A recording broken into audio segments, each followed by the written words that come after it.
पंचदशी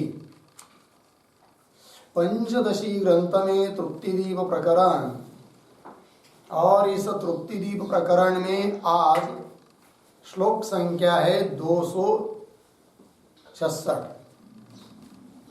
ठीक है, तो इसकी अवतरणिका को देखिए।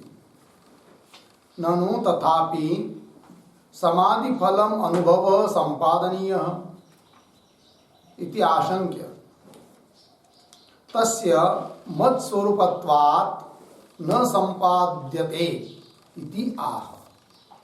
अब ज्ञानी महात्मा जीवन मुक्त पुरुष स्वयं को प्राप्त हुई जो तृप्ति है, अपरोक्ष ज्ञान से जन्य उस ज्ञान से प्राप्त जो तृप्ति, उस तृप्ति का अपना अनुभव वर्णन करता है। तो प्रतियोगी पुरस्सर प्रतियोगी को बताते हुए कि मेरे लिए ये कर्तव्य नहीं है, ये कर्तव्य नहीं है, इस प्रकार से अपनी तृप्ति का वर्णन चल रहा है।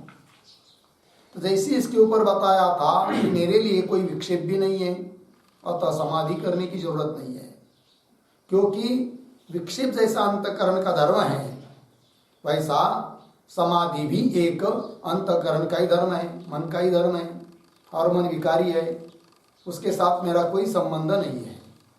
अतः मुझे समाधि करने की भी जरूरत नहीं है, इस बात को बताया। तो पुनः पूर्व पक्षी बोल रहा है, ठीक है, आपको समाधि करने की जरूरत नहीं है, किंतु समाधि का फल रूप जो अनुभव, उसको तो प्राप्त करना चाहिए तुमको, ये बोल रहा है पूर्व पक्षी। सिद्धांति उत्तर दे रहे हैं कि समाधि का फल रूप जो अनुभव, वो अनुभव ही आत्मा है, अनुभव स्वरूप है, वो ज्ञान स्वरूप है आत्मा, और वो तो मेरा स्वरूप ही है। तो जो मेरा स्वरूप ही है, उसको मैं और क्या संपादन करूं और क्या प्राप्त करूं? मेरे स्वरूप से अतिरिक्त यदि कोई उस समाधि का फल अनुभव होता तो मैं उसको संपादन कर लेता, किंतु समाधि का फल जो अनुभव, वो तो मेरा स्वरूप ही है, अतः उसको भी संपादन करने की मेरी कोई जरूरत नहीं है। ननु तथापि समाधि फलम अनुभव संपादनीय, समाधि का फल अनुभव प्राप्त करना चाहिए इति आशंक्य, शंका उत्तर दे रहे, तस्य मत स्वरूपत्वात् न संपाद्यते। तस्य हाँ, समाधि फलम अनुभवस्य अर्थात अनुभवस्य, समाधि का फल जो अनुभव वह मत स्वरूपत्वात्, मेरा स्वरूप ही होने के कारण न संपाद्यते, संपादन करने की जरूरत नहीं है। श्लोक नित्यानुभव रूपस्य ओमेवानुभव पृथक् कृतं कृत्यं प्रापणीयं प्राप्तमित्येव निश्चयः। नित्यानुभव रूपस्य ओमेवानुभव पृथक् कृतं कृत्यं प्रापणीयं प्राप्तमित्येव निश्चयः।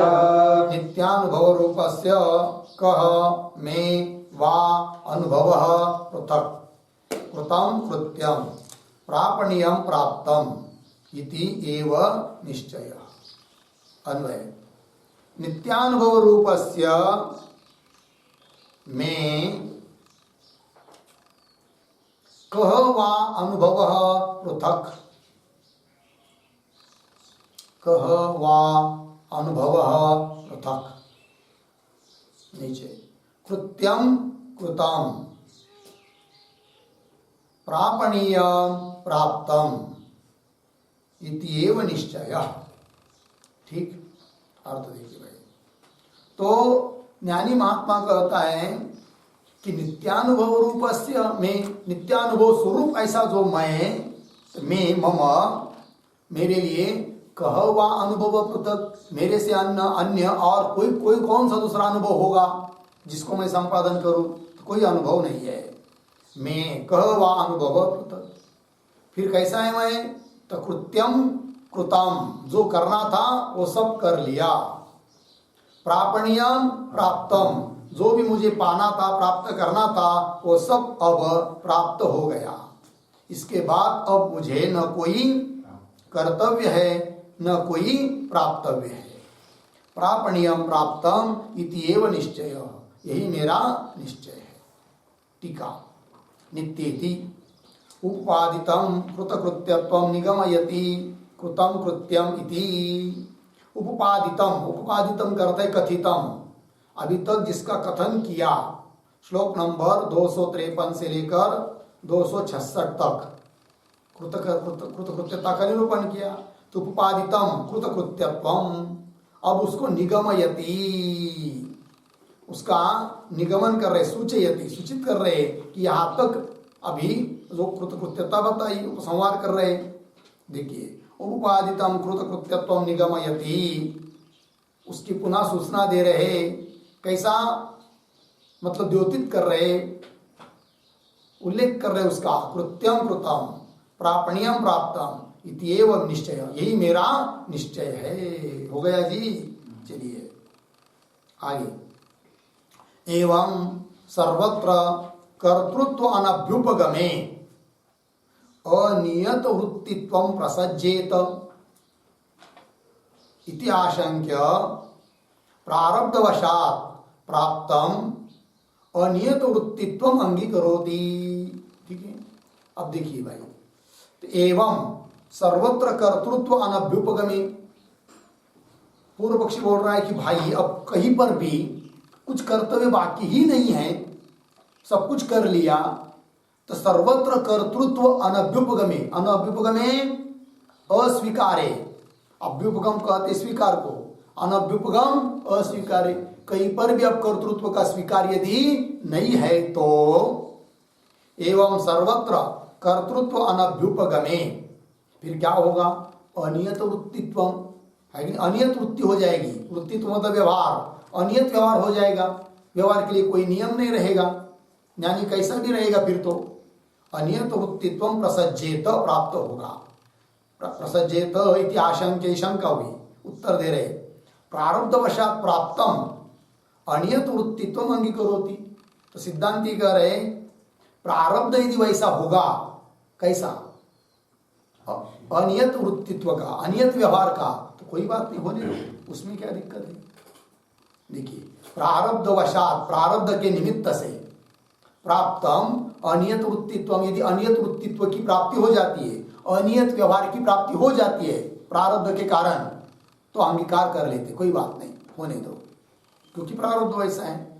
तो देखो भाई श्लोक, व्यवहारो लौकिको वा, व्यवहारो लौकिको वा, शास्त्रीयो वान्यथापि वा, शास्त्रीयो वान्यथापि वा, मम कर्तुरलेपस्य, मम कर्तुरलेपस्य, यथारब्धं प्रवर्तता, यथारब्धं प्रवर्तताम्।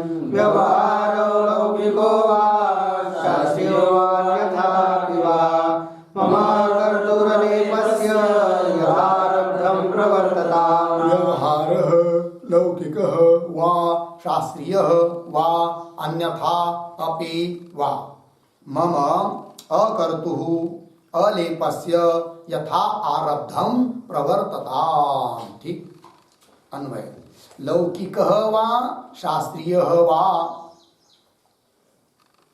अन्यथा अपि वा, पीछे व्यवहारः, नीचे अकर्तुः अलेपस्य मम यथा आरब्धम प्रवर्तताम। ठीक, अर्थ देखिए भाई, तो कह रहे हैं ज्ञानी पुरुष बोलता है कि लौकिक व शास्त्रीय व अन्यथापि वा व्यवहार, व्यवहार की विशेषण है, लौकिक व्यवहार व शास्त्रीय व्यवहार व अन्यथापि वा, लौकिक मतलब लोक कृति के अनुसार व्यवहार चलता हो, मतलब व्यवहार हो रहा है मेरे से तो भी कोई दिक्कत नहीं है, कि वह शास्त्र के अनुसार शास्त्र मर्यादा का उल्लंघन न करते हुए यदि मेरे से व्यवहार हो रहा है तो भी कोई दिक्कत नहीं है। क्यों? अन्यथा पिवा, कि वह कोई नियम वियम कुछ नहीं है, जैसा चाहे वैसा, प्रारब्ध के अनुसार यदि व्यवहार हो रहा है, कोई क्रियाकलाप हो रहा है, सब हो रहा है, तो भी मेरे लिए कोई दिक्कत नहीं है, क्योंकि मैं कैसा हूं, अकर्तु अलेपस्य मम, मैं किसी क्रिया का कर्ता नहीं हूं, अकर्ता हूं। अलेपस्य, अब उस क्रिया का लेप भी मुझे लगता नहीं है। ठीक, अलेपस्य, तो अलेपस्य शब्द का अर्थ करेंगे अभोक्तु, तो कह रहे अकर्तु अलेपस्य अभोक्तु मम, है ना, अकर्तु, अकर्तु मतलब कर्ता नहीं है मैं, अलेप मतलब भोक्ता नहीं है मैं, अभोक्तु, तो कर्ता रहित भोक्ता रहित ऐसा जो मैं, उस मेरे लिए क्या, मम यथारब्धम प्रवर्तता, जैसा प्रारब्ध होगा वैसी मेरी प्रवृत्ति होती रहे, उससे मेरे लिए कोई दिक्कत नहीं है। ठीक, टीका, व्यवहार इति लौकिक प्रतीक है, उसका अर्थ कर रहे भिक्षा आदि, भिक्षा मांगना, भोजन करना, आहार खाना इत्यादि, भिक्षा हरादि। शास्त्रीय प्रतीक, उसका अर्थ कर रहे हैं जप समाध्यादि, जप करना, समाधि करना, ये सब शास्त्रीय व्यवहार। आगे अन्यथा पिवा प्रतीक, उसका अर्थ कर रहे हैं प्रतिषिद्ध हिंसादि वा, प्रतिषिद्ध अर्थात निषिद्ध, ऐसे हिंसा अधिक, वो भी यदि मेरे से इस शरीर से हो रही है तो भी उससे मुझे कुछ लेना देना नहीं है। प्रतिषिद्ध हिंसादि वा व्यवहार, कर्तृत्व भोक्तृत्व रहितस्य मम, कर्तृत्व धर्म जिसमें नहीं है, भोक्तृत्व धर्म जिसमें नहीं है, ऐसा जो मैं, मतलब कर्ता भोक्ता से भिन्न ऐसा जो मैं, मम कर्तृत्व भोक्तृत्व रहितस्य मम प्रारब्धम कर्म अनतिक्रम्य, प्रारब्ध कर्म का उल्लंघन न करते हुए प्रवर्तताम इत्यर्थ, प्रवृत्त होवे, मेरा व्यवहार हो जावे, क्योंकि प्रारब्ध जो होता है वो भोग से ही नष्ट होता है, लेकिन भोग के बिना निवृत्त होता नहीं है। तो जैसा प्रारब्ध होगा वैसा मेरा व्यवहार होगा, चाहे वो फिर लौकिक व्यवहार होवे मेरे से, शास्त्रीय होवे क्यों अन्यता होवे, उससे मेरे को कोई लेना देना नहीं है। अनियत प्रवृत्ति भी हो जाती है तो भी कोई दिक्कत नहीं है, क्योंकि उसके साथ मेरा कोई संबंध है ही नहीं है। चलिए, एवं वस्तु तत्व अभिधाय प्रौढ़वादेन आह, ठीक है। तो अब एवं मतलब ऊपर कहे हुए के अनुसार वस्तु तत्व अभिधाय, वस्तु तत्व मतलब शास्त्र सिद्धांत, वस्तु तत्व शास्त्र सिद्धांतम अभिधाय कथयित्वा, तो शास्त्र का जो सिद्धांत है उसका वर्णन किया ऊपर के श्लोक में। अब प्रौढ़ीवादेन आह, प्रौढ़ीवाद से कुछ बताया जा रहा है, ग्रंथकार कुछ बता रहे हैं प्रौढ़ीवाद से। प्रौढ़ीवाद से मतलब मान्य नहीं होने पर भी, वैसा सिद्धांत न होने पर भी स्वीकार कर लेना, उसको कहेंगे क्या, प्रौढ़ीवाद। अपने उत्कर्ष के लिए मान्य न होने पर भी किसी चीज को मान लेना, उसको कहते हैं क्या, प्रौढ़ीवाद। भला किसी बात का स्वीकार करना, प्रौढ़ीवाद। तो प्रौढ़ीवाद से कुछ कह रहे हैं, क्या कह रहे हैं, तो श्लोक के माध्यम से, अथवा कृतकृत्योपि लोकानुग्रह काम्यया शास्त्रीयेणैव मार्गेण वर्तेऽहं काममक्षतिः, अथवा कृतकृत्योपि लोकानुग्रह काम्यया शास्त्रेणैव मार्गेण वर्तेऽहं काममक्षतिः, अथवा कृतकृत्यः अपि लोकानुग्रह काम्यया शास्त्रीयेण एव मार्गेण वर्ते अहम का मम क्षति। अन्वय देखिए, अथवा अहम, नीचे की पंक्ति में अहम है, अहम कृतकृत्य अपि लोकानुग्रह काम्यया शास्त्रीयेण मार्गेण एव, शास्त्रीयेण मार्गेण एव वर्ते मम का क्षति, मम का क्षति। ठीक, अर्थ देखिए भाई। अथवा अहम, ज्ञानी बोल रहा है कि मैं कृतकृत्योपि, मैं कृतकृत्य होने पर भी लोकानुग्रह काम्या, लोगों पर अनुग्रह करने की इच्छा से, क्या तो शास्त्रीय न मार्गे नहीं वर्ते, शास्त्रीय मार्ग से वर्तन करूंगा तो भी मम का क्षति, मेरे लिए क्या हानि है? कोई हानि नहीं, कोई नुकसान थोड़ी है कि नहीं? उलट फायदा ही है। क्या?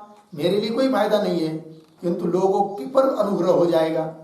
क्योंकि लोगों के ये होता है, नियम होता है क्या कि यद्यत आचरति श्रेष्ठ तत्त एव इतरो जनः, ऐसा कहा है कि नहीं? ये तो वडील जे जे तया नाम धर्मो ठीक ते चेर अनुष्ठिति सामान्य से करो। बड़े व्यक्ति जो काम करते हैं उसी काम को छोटे लोग भी करते हैं। वे नहीं सोचते हैं क्या कि बराबर है या गलत है।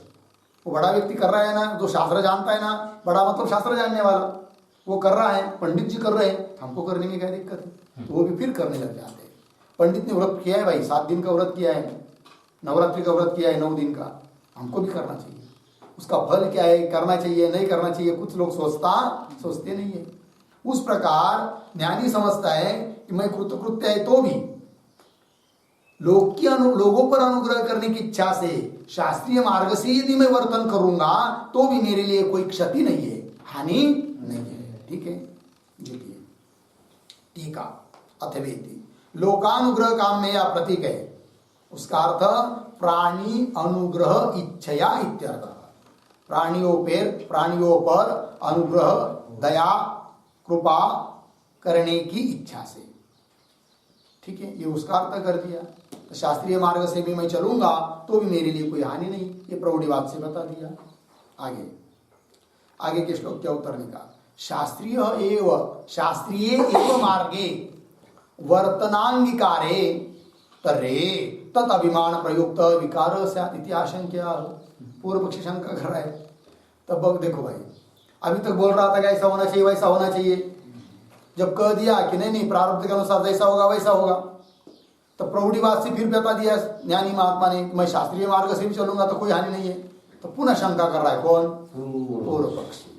वो बोलता है महाराज जी आप शास्त्रीय मार्ग से चलोगे, बहुत अच्छी बात है, कोई दिक्कत नहीं है, किंतु तो शास्त्रीय मार्ग से ही व्यवहार करोगे, आचरण करोगे तो उससे आपको अभिमान हो जाएगा कि मैं शास्त्रीय मार्ग से चलने वाला हूं। तो अभिमान के निमित्त से तुमको विकार हो जाएगा, अभिमान प्रयुक्त विकार हो जाएगा।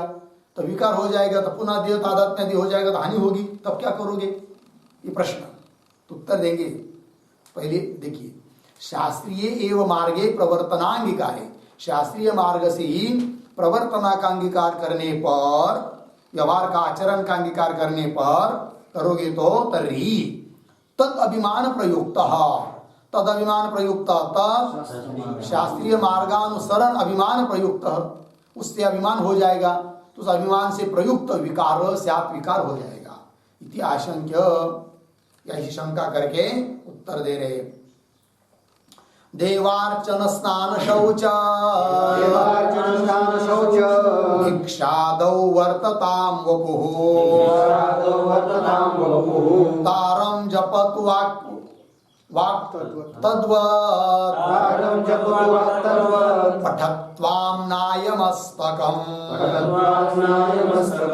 विष्णुं ध्यायतु धीर्यद्वा ब्रह्मानन्दे विलीयता साक्ष्यं किंचिदप्यत्र न कुर्वेनापि कारये। देवार्चन स्नान शौच विषादो वर्ततां वपुः तारं जपतु वाक् तद्वत् पठत्वां नायमस्तकम् विष्णुं ध्यायतु धीर्यद्वा ब्रह्मानन्दे विलीयताम् साक्ष्यं किंचिदप्यत्र न कुर्वेनापि कारये। देवार्चन स्नान शौच भिक्षादौ वर्ततां वपुः तारं जपतु वाक् तद्वत् पठतु आम्नायमस्तकम् अन्वय कर लीजिए पहले श्लोक का। वपुः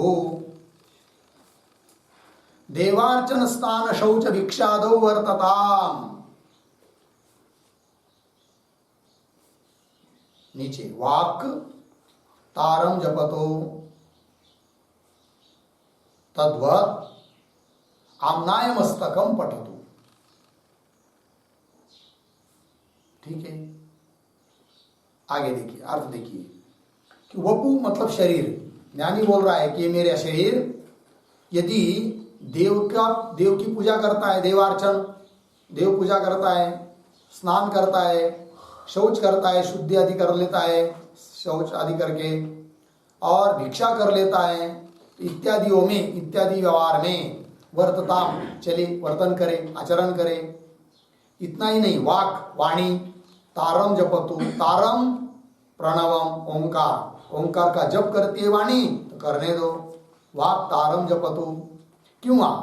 आम्नाय मस्तकम तद्वत आम्नाय मस्तकम पठतु, उसी प्रकार आम्नाय मस्तकम, आम्नाय मस्तकम मतलब वेदांत शास्त्र पठतु, वेदांत शास्त्र पढ़े। आम्नाय कहते वेद को, मस्तक मतलब शिरोभाग, उच्च श्रेष्ठ भाग।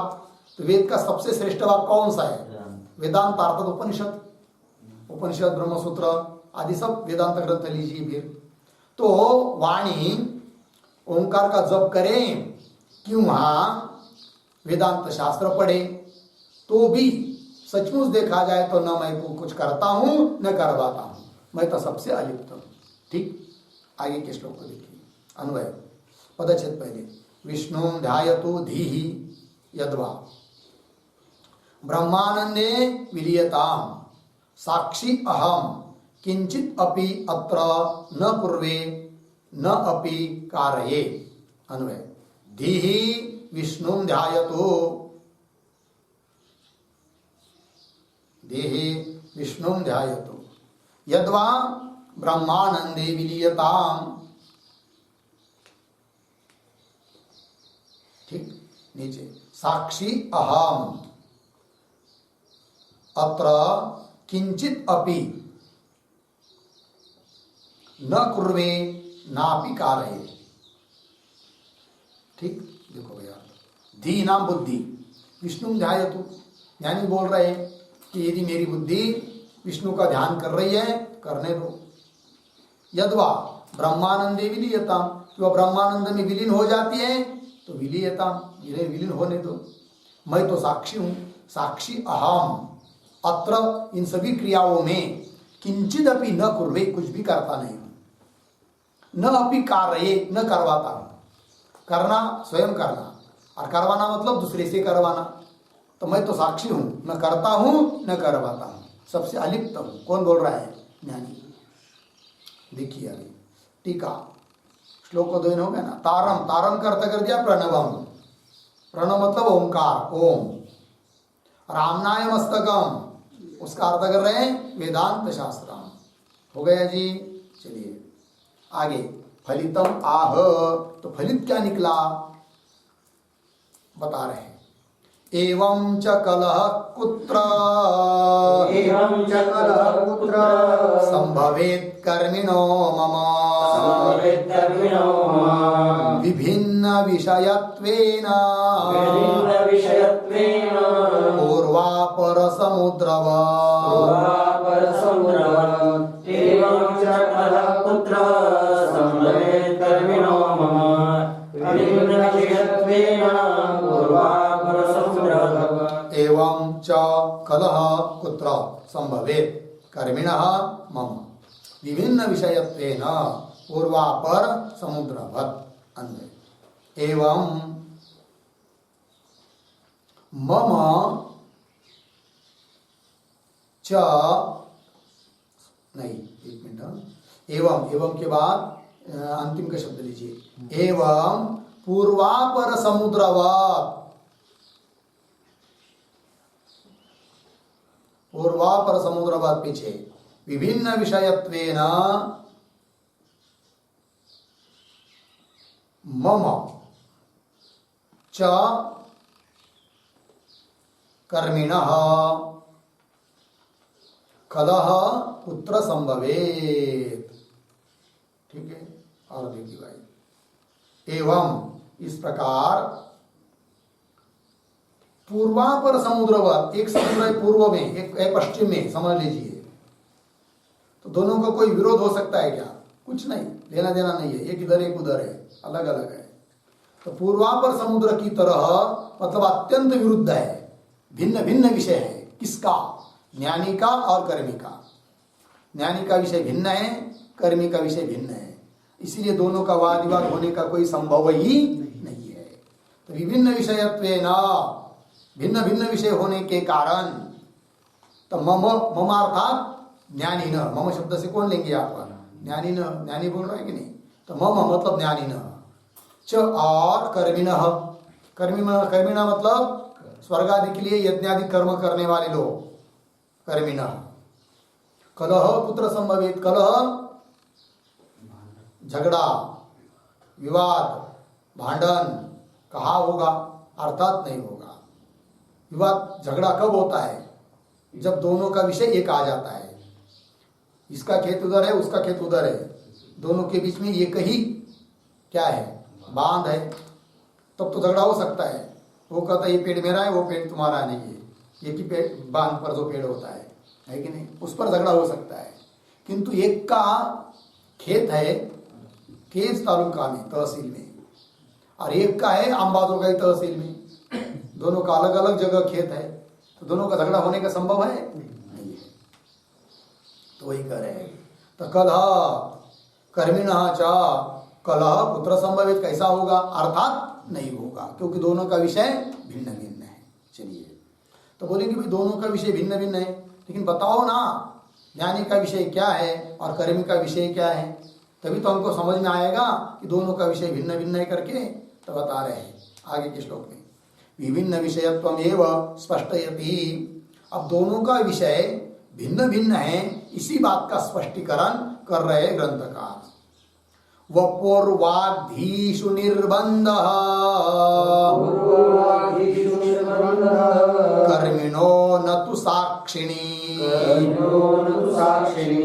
ज्ञानिनः साक्ष्यलेपत्वे निर्बन्धो नेतरत्र हि।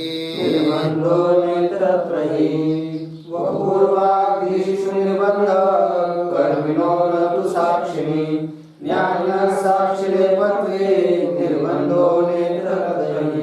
वपुः वाग्धीषु निर्बन्धः कर्मिणः न तु साक्षिणी ज्ञानिनः साक्षी अलेपत्वे निर्बन्धः न इतरत्र हि। अन्वय, कर्मिणः वपुः वाग्धीषु निर्बन्धः, वपुर्वाग्धीषु निर्बन्धः, साक्षिणी तू न, साक्षिणी तू न हो गया नीचे।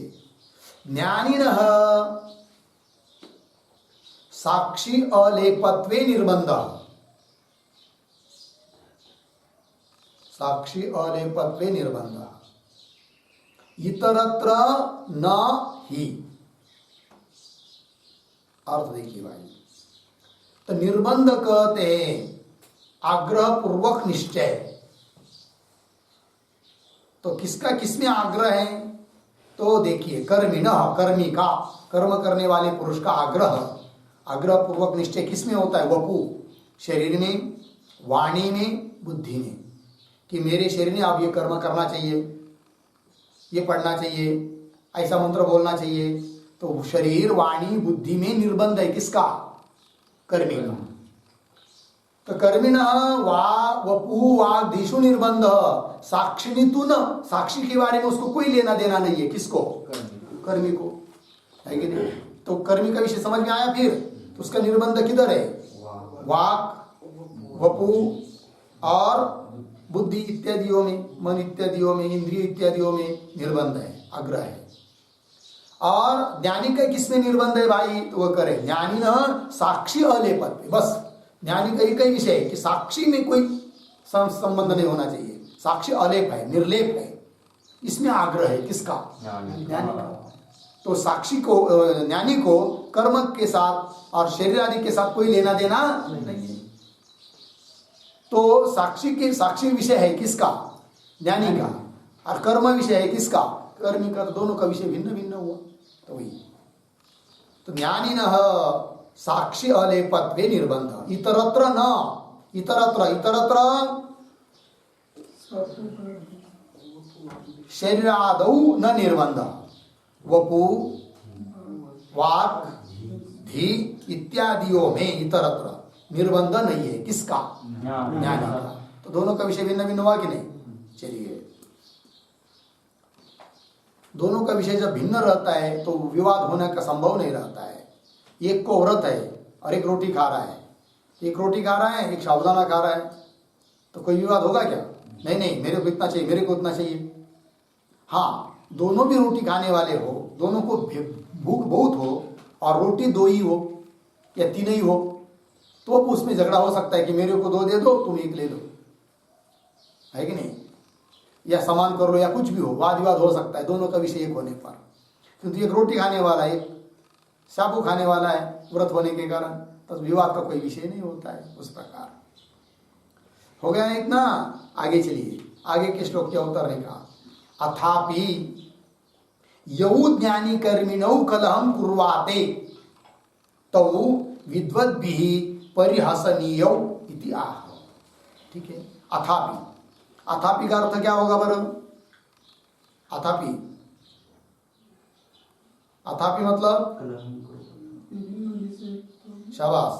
तो अथापि का अर्थ लिखिए विभिन्न विषयत्वे अपि। अथापि का अर्थ विभिन्न विषयत्वे अपि, दोनों का विषय भिन्न भिन्न होने पर भी।